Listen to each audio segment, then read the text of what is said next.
and welcome back. Hope you had a good lunch break and got to have a bit of rest so that you're ready for hopefully a very stimulating afternoon full of lots of learning and discovery.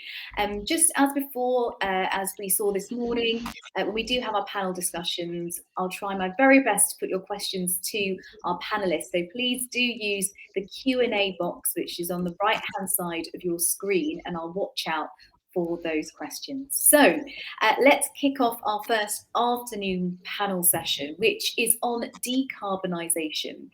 Now, National Highways is the UK government agency which plans, designs, builds, operates, maintains and improves England's motorways and major A roads, making journeys safer, smoother and more reliable. In 2021, it launched its first net zero plan, a key part of the government's own 2021 net zero strategy and supporting the Department for Transport's decarbonising plan. Now, to achieve net zero, National Highways has agreed to meet the following dates. So I'll just read them to you. By 2025, to reduce its own carbon emissions by 75% compared with the 2017-18 baseline. By 2030, it will be net zero for its own carbon emissions. This includes switching to LED lighting, changing its vehicle fleet to electric and planting up to 3 million additional trees. And by 2040, all construction and maintenance activities carried out on the strategic road network will be net zero. So a timeline there, even with a huge investment in other transport and ways of working, most journeys will still be made by road in 2050, yet transport and construction have to transition to net zero by 2050. Contractors and suppliers will also be required to act, including commitments to reduce carbon year on year by using the latest technologies, so that by 2040, our road maintenance and construction is near zero emissions. So a little bit of an overview of some of the targets that are being set at the moment. To give us their thoughts on this very key topic, let me introduce our panel members. We have Nikki Green, who is Lead Director for Economic and Community Infrastructure and Director of Commissioning for Somerset County Council. Mark Kemp is Director of Environment and Infrastructure at Hertfordshire County Council. Matt Davey is Director of Highways, Transport and Planning at West Sussex County Council, and Agatha Pawar, Accelerator Programme Manager at Connected Places Catapult. Welcome to you all. Thank you so much for joining us this afternoon. And as I mentioned right at the start, please do submit your questions to the panelists as we go along. So I thought, as a way of just kicking off our discussion, it'd be great in your own words to learn a bit more about you and the work that you're doing at the moment. So Nikki, let's start with you.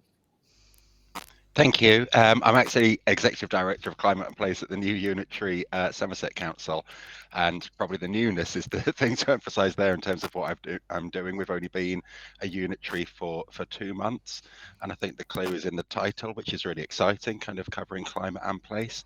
So it's really exciting to be bringing together the Highways Authority, the 5 planning authorities, are, what were 5 teams working on climate change, ecology, waste and water. So bringing so many of those levers together, and I think trying to use that opportunity to look at this more holistically and as a system is probably the most important thing, and embedding a different way of working, a different culture in a new organization, so that we, ideally, so that we think about carbon as much as we think about finance, so that when we're making decisions, we're using models like donut economics to think about the fully rounded implications of everything we do. Brilliant. Thank you so much, Vicky. Over to you, Mark. Hi, thanks, Chris. So I'm Mark Kemp, as you said, Exec Director at Hertfordshire County Council. I'm also the immediate past president of the Association of Directors of Environment, Economy, Planning and Transport, not something to put on a business card. And I am the chair of the UK Network Management Board. I think, so a couple of things, and your introduction was very interesting, Greta. I guess what I'd observe is that many local highway authorities, and there are, 160 odd of us across the country, have networks that are almost the same size as the strategic road network. and we are perhaps the areas where you're more likely to be able to impact on the behavioural change elements that link to our climate challenges. So in some ways, working with National Highways to make sure that we're looking at the decarbonisation of stuff, so kit, materials, those sorts of things, but then perhaps the local authorities being seen as the leaders in how you change behaviours, and the modal shift gets introduced, which we've all been trying to do for many years, but perhaps there's a little bit more of an imperative now. And the final thing I'd say is in terms of depth, some really great work going on through Proving, which is one of our partners, on baselining what our carbon footprint is for our materials, with most authorities having made a climate declaration of some form, and with targets, many of us with targets that are maybe 6-7 years away, and probably very difficult to deliver without the money. Yeah, brilliant. Thank you so much. Next, let's hear from Matt. Thanks, Keita. The way that West Sussex is looking at this is both in terms of the way that we carry out operations. So we have a large network, highway network asset, and we need to maintain, and there is a carbon element associated with those operations, which we need to address, and we're doing some work through the project to we can do that differently, which hopefully will reduce the carbon impact. But also building a little bit on what Mark's just said, trying to have an impact upon the way the network is used. So decarbonisation through the way that people actually utilise the network that we provide, and so giving people the opportunity to do that in a carbon more sustainable way, either through providing better sustainable transport choices or giving people access to alternative fuels. And I think it's that two-pronged approach which is the part of the complexity of delivering that across a local highway and transport network, but also partly as well. I think there's a lot in it that we can do. There's great opportunities for us. Brilliant, and we'll definitely be diving into some of those today. And finally, last but not least, Agatha, can you tell me about the work that you do and what your priorities are really at the moment? Yeah, sure. Thank you, Gita. Yeah, so I just wanted to first start to introduce Connected Places Catapult, because I don't know if it's everyone is very much aware of what we do, but so we are providing impartial innovation as a service for public bodies, businesses, and infrastructure providers. And our goal is to catalyze and step change improvements in the way people live, work, and travel. So it's really connecting public sectors leaders to cutting edge research to spark innovation and grow new markets. So that's what we do at Catapult. And we're part of a network of 9 catapults that we are funded by Innovate UK. But I'm here today because I'm running an accelerator program with National Highway. So that's a program that is paid by National Highways, and we are focusing on this decarbonisation, on specifically on the maintenance and construction net zero 2040. So we are looking at finding SMEs, small startups, to join and help National Highway tackle the decarbonisation challenges. Brilliant. Thank you so much for setting out what you're doing at the moment. So let's kick off, and again, just a reminder, any questions that you want to ask our panelists while they're with us, please do pop them in the Q&A, and we'll use this time to put those questions to them. Mickey, let's start with you, because alongside your work at Somerset County Council, I know that you're also the president of ADEPT. What's ADEPT doing to respond to the decarbonisation challenge? I think you've rather promoted me there. I think you're getting confused with Paula Hewitt, who used to have those titles. I'm not sure if a colleague might be better placed to talk about the ADEPT role there, but certainly in Somerset, we're really proud to be part of the Live Labs programme, which I think ADEPT have been instrumental in creating. Yeah. Okay, apologies. It's probably me, Gita, because I am the immediate past president of adept. So I followed on after Paula. And yeah, and Mickey's quite right. You know, the work we've done with Live Labs. I think one of the great things about the Live Labs project, which is about £30 million looking at decarbonisation across the 4 nations, working with DFT, public-private sector work. I'd encourage people to look at the website and have a look at the projects that are going on there. And if you've got areas of interest, contact those who are running Live Labs programs to hook in with them and what they're doing. One of the great things about it is that we always said we need permission to try things and fail. And then to measure the success and understand the success. One of the real difficulties there's always been in local government is that failure is not an option because you're spending public money. So finding a way where you can properly pilot and trial things has been brilliant. The other things that Adept are doing, just to kind of complete the list. So working very closely with Proving, which I've mentioned before, the understanding our Scope 1, Scope 2, and now our Scope 3 contributions to carbon from the highway sector, and how we can then baseline that and use that to show and demonstrate improvements. And probably as importantly, some really close work we're doing with SIPFA at the moment around green financing, because one of the real challenges is how you fund some of this stuff. And so SIPFA, we've got a program with SIPFA to work with finance colleagues and highways colleagues across the country to look at innovative ways of finding funding to deliver in what is going to be over the next few years quite a challenging financial environment. And the real worry is that some of these things that it's very difficult to put a short-term target on are kind of put into the long grass, and climate change is one of those. So how do we fund it alternatively? Well, no, that's a really good point about funding. And thank you for answering that question around Adept as well. Matt, what would you say is sort of your biggest challenge at the moment around decarbonisation?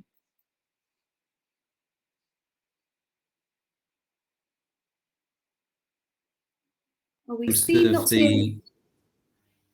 I think there's just a slight delay. So sorry, Matt, what were you going to say? Just coming back to the two of decarbonisation, the operational and the usage, I think operationally there's an element of sort of culture change within the teams that operate. So as they decarbonisation as a key part of what they're doing. And I think there are within the sort of materials and the way that we operate, but it's quite slow, I think, to actually make those changes. What we're not really seeing, I suppose, is the pressure being applied nationally to make that. I think in terms of the user base, there is a shift towards alternative fuels, but certainly in rural areas such as West Sussex, the move to sustainable travel is one that is a really hard sell. And if we're going to decarbonise the travel, we do need to see people utilising more sustainable modes, particularly for shorter journeys. But we're seeing a real reluctance across the sort of general population to and actually a resistance to introducing some of the things that would make it easier for people to do that. So it feels as though there's a culture change which needs to be addressed, which is about really trying to instill in people the urgency to do something and change their behaviours, whether that of the network itself or the utilisation of it. And I think that behaviour change issue is the biggest challenge that we've got. Thank you, Matt. And Mickey, just to kind of go back to you on that point, really, what are you finding to be so far the biggest challenge at Somerset County Council? I agree with Matt that in terms of the broad challenges in the two areas there, I think it's about pace. Is the only thing I'd add to what Matt was saying there. I think there are a number of reasons for that. I think the culture is right to identify as one of the critical issues. I think the financial question and the future of green finance that Mark brought up is critical. It's really hard for us to plan for these kind of systemic challenges when we're dealing with short-term funding and funding competitions. And I agree that, you know, the question of the national leadership, many of us will have kind of declared ambitions to get to net zero by 2030, but that's not reflected, I think, in the, you know, in the national picture. And I think it's also challenging, isn't it? Because it's a time of great change. You know, we wouldn't be I don't think any of us would build the network we have today if we were tasked with starting now, and we don't know what the future looks like. You know, we know alternative fuels are going to grow. I think we probably all share the view that they cannot be the sole answer, and we need that behaviour change shift to active travel, to use of public transport. But we haven't got a clear pathway on that. Yeah, okay, thank you for that. And I've just noticed actually that we have got a question that's come through. So I'll read out the question and then see who might feel like answering or chipping in.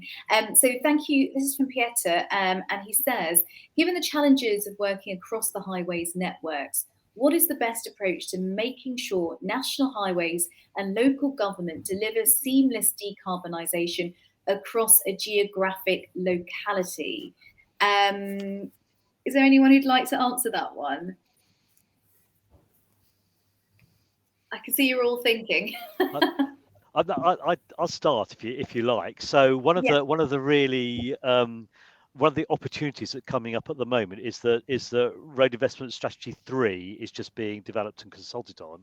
I think if you look at the the RIS is actually the rules by which the national highways will work over that period. So something in there around supporting development of technology and monitoring how that's happening would be really helpful. One of the challenges is always that a lot of the relationships, because highways, national highways cover a vast geographical area, is that it's down to people, individuals, and sometimes the quality of a relationship is as much about the individual. So we need the right measurements in place and the right encouragement to do it. We also need people to recognise what I call the Rutland questions. So whatever it is that we're looking to do needs to be something that's not just affordable by big local authorities like Hertfordshire.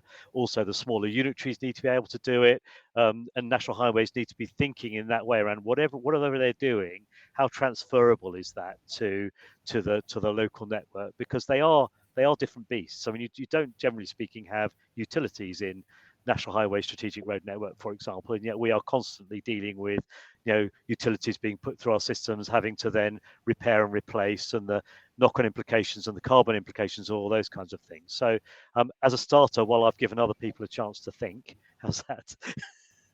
No, that's a very good starter. In fact, it could even be the whole thing, but I don't know if there's anyone else who'd like to respond. I think everyone's happy with your answer there. Thank you. I was just going to chip in about there is a fundamental difference between the two networks, and it does vary a lot across the country as to what the interaction is between those. So whilst I suppose would be for there to be a consistent approach to how those different networks, the local highway network and the strategic network, are run. They do strive to serve very different purposes, and I think that we're always going to see a difference between what's on offer on the strategic road network and what's on offer on the local highway network, and there's a reason for that difference, which is so we're not aiming for a consistent approach in terms of service. We're still, the strategic road network is there for longer distance traffic, and that's what national highways will be focusing on. So we're going to see a difference in approach, but I don't think that's a bad thing. That's the way it should be. That's brilliant. Thank you so much, Matt. And we could hear you perfectly there, but your screen has frozen. So we might get you moving again soon. But I guess let me bring you into the discussion, because you mentioned earlier that you're working on the National Highways Accelerating Low Carbon innovation program. What could be the potential benefits out of this program? Yeah, thank you for the question, Gita. So for this program, we've worked over the past few months to, first of all, decide the challenges we wanted to focus on, and we decided to go with 3 of them. So the first one is around alternative materials, so everything that can help National Highway reduce emissions from cement, concrete, asphalt, and steel. Then it's around everything that can improve asset management and better decision making to basically have a better maintenance and therefore reduce the number of time you have to repair or change your assets. And the last one is everything around the circular economy, reusing, redeploying, and recycling materials and assets. And so for this program, obviously we are selecting small and medium enterprises, startups to join, and so it's to give the opportunity for those small businesses to come and trial their technology on the actual network. So we have partners from the supply chain that are working with us. I can't announce who they are yet. That will be coming in the next few months. But so those startups are going to work with those partners to trial their solution on the actual network, and the goal after that is to have, during the program, we're going to help them also develop their business model, find investment, and the ultimate goal of this program is for those solutions to be actually implemented on the network. So we don't want the story to end at the end of the program, which I think was one of the points that was raised earlier of we found some things small or medium scale, but once the funding for that trial has ended, the whole things it's quite hard to get it to go further. And one of the reasons of that is I think because of the standard in the industry. So obviously we can try it on a small scale, but when it comes to actually getting those small companies up to the standard that are required by national highways, then we become a bit of a barriers there. And so we're trying to help by giving the small companies access to standard, to people that are expert in the standards from national highways, pass those accreditation, and therefore being able to implement them afterwards on the network. That's brilliant. Thank you so much, Agatha. Really, really interesting there to hear what you're doing. We've actually got another question that's come through, which is actually rolling on from what we were speaking about earlier. And actually, in this message, David says that David agrees with Mark about a solution which works across borders.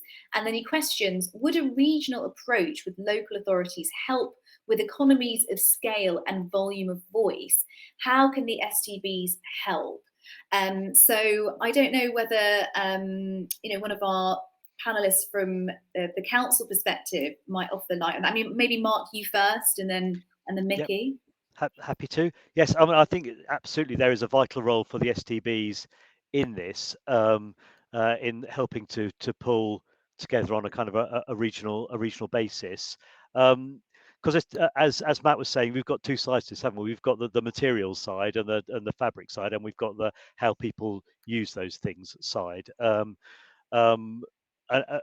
then even within the local government world, if you look at the east of England where I am, we've got everything from a Hertfordshire, which is a kind of 1.2 million population, £1 billion authority, to Thurrock and Southend, which are quite small unitaries, and therefore we need to find ways of doing things that they can benefit from as well.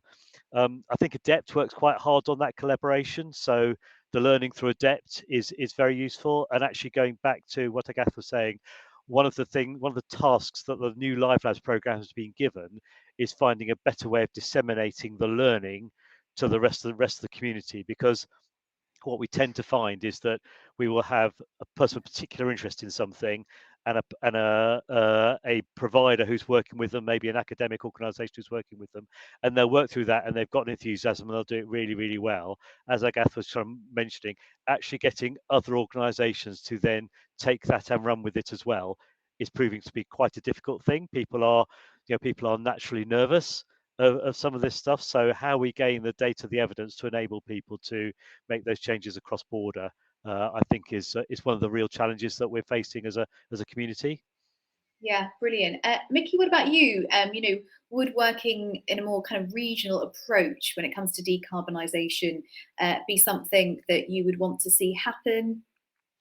I think it's such a big topic. It needs to happen at all of those levels, doesn't it? The national, the regional, and the local. And it's tackling the right issues in the right place, but having them joined up. And there's always improvement we can do on that. I mean, we were hearing there about the kind of those innovative solutions, and then a challenge in embedding them in terms of the standards and that we have as a sector. And it's like, well, actually, nationally, do we need to question whether, as the world changes, we need to evolve some of that approach to standards?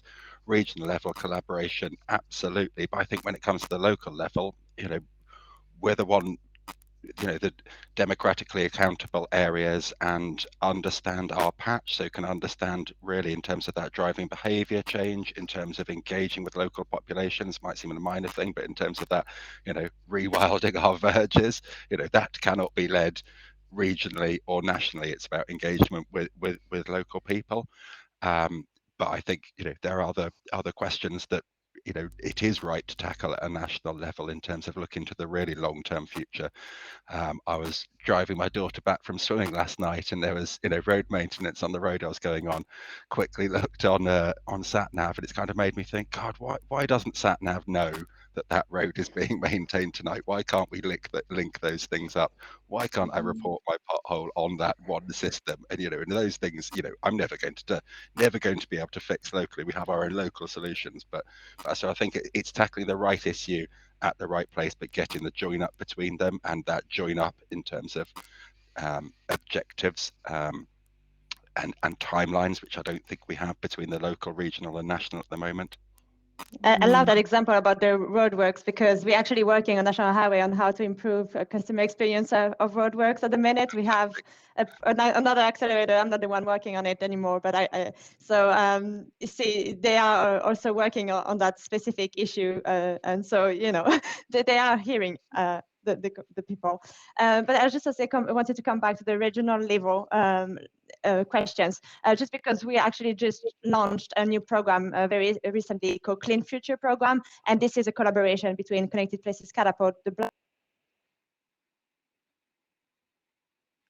organization, Coventry University, and the West Midlands Combined Authority, and so it's really, and that is aiming to enable innovative clean technologies in the West Midland region to accelerate the transition from fossil fuel transport system to clean and sustainable transport system. So it's literally exactly what we were just mentioning earlier, and that's something that we are just launching and trying to help move forward. Thank you. And I think you sort of sped up very quickly at one point, but I think we got the gist of what you were saying. So thank you. If I could just say, Peter, really, really valuable comments from Agatha and Mickey. One of the things that worries me in all this is two things. So the flexibility that we need. You need regional and nationally people to be a little bit more flexible about how we're able to deliver things. And then the other thing is how we share risk. And I think that is one of the big challenges for us all, is how we share risk. Because in my experience, de-risking doesn't mean what I think de-risking should mean, i.e. removing the risk. It means putting the risk on someone else in many areas that we're trying to work with, and that someone else, generally speaking, ends up being the local authority. So there's something we need to do about how you share risk to enable us to really make those big changes across the kind of the whole geographical area. Brilliant. Thank you so much. What a great question, because it's clearly sparked a lot of different thoughts there. And this one, I think, is for you, Mickey. Andrew has just posted, I believe Apple Maps allows you to provide local traffic data, e.g. accidents or congestion. So maybe you're using that anyway and you want it more detailed than that, but a helping pointer there.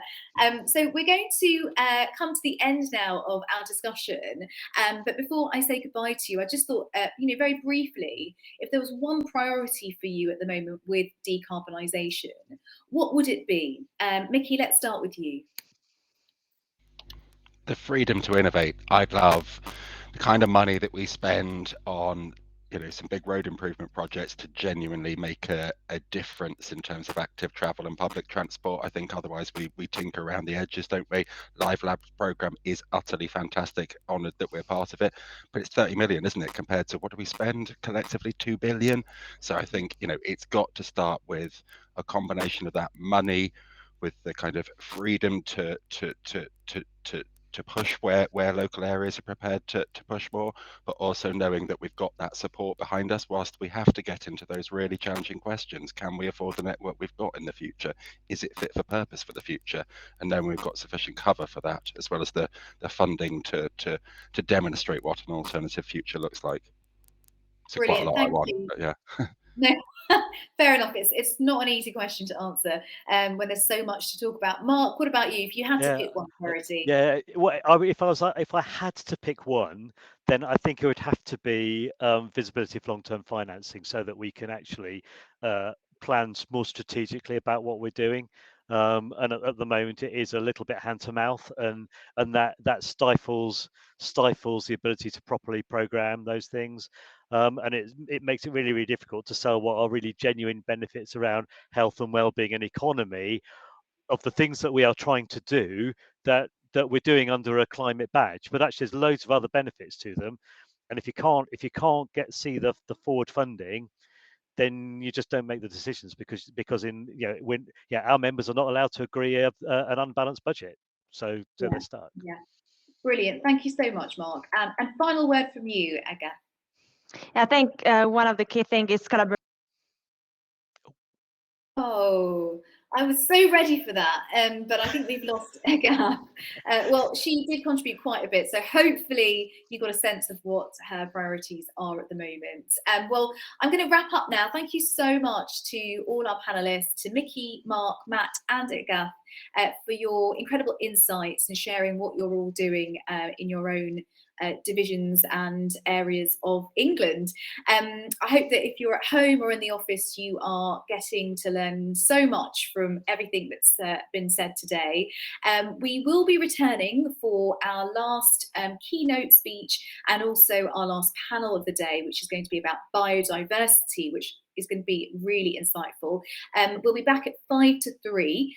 But in the meantime, please do use the speed networking function to meet your public sector colleagues, which will be back on the main page. So really encourage you to use that if you want to make some connections. And we'll see you here again at 5 to 3.